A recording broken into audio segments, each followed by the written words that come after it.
Bangladesh top ওয়ানের কিল ফিডে তাকাও, 20 কিলের বড় কিল সংখ্যা, টপ ওয়ান ছাড়তে চায় না এই ম্যাচের বইয়া। দুর্দান্ত হেডশট, আবারও হেডশট পড়বে অপোনেন্টের গায়ে, অপোনেন্টের মাথায় পড়েছে হেডশট। প্রান্তদের রাশ, প্রান্ত শুভদের রাশ ক্লোজ রেঞ্জে এবার কিন্তু দেখতেই পারবো ওয়াল এবার ভ্যানিশ করার জন্যই কিন্তু এবার ওয়াল মেটারের ব্যাপার হয়েছে। শুভ 69 ক্লোজে দুর্দান্ত হেডশট, একটা নক শুভ 69 সাইড থেকে। Bangladesh top one on rush, Bangladesh top one on rush, top ওয়ানদের টিম থেকে রাত ভাই নিজেই এলিমিনেট হয়ে গেছে।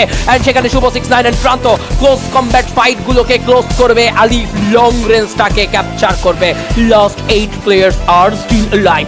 এখান থেকেই দেখতে পারবো আলিফকে নিচে নেমেছেন তিনি এন্ড 3v2 আই গেস। শুভ 69 এর একটা গ্রেনেড গুলো কাজে লাগবে না এই জায়গায়, প্রবাবলি গ্রেনেড কাজে লাগছে না। শর্ট রেঞ্জে এবার প্রান্ত জনত্রে চলে আসবে, প্রান্ত জাম্প শট দিবে, নক দেওয়ার চেষ্টা, বড় কিছু হেডশট ছিল বাট নকটা হয়নি। আলিফ গেমিং ওয়াইটি এবার নক হয়ে গেছে। প্রান্তর সাইড থেকে এবার একটা গ্রেনেড গেল, প্রান্ত গ্রেনেড থেকে কিছুই করতে পারলেন না, তবে সামনে কিন্তু এবার বড় বিপদ, ঘোর বাধা আসতে যাচ্ছে প্রান্ত শুভদের জন্য।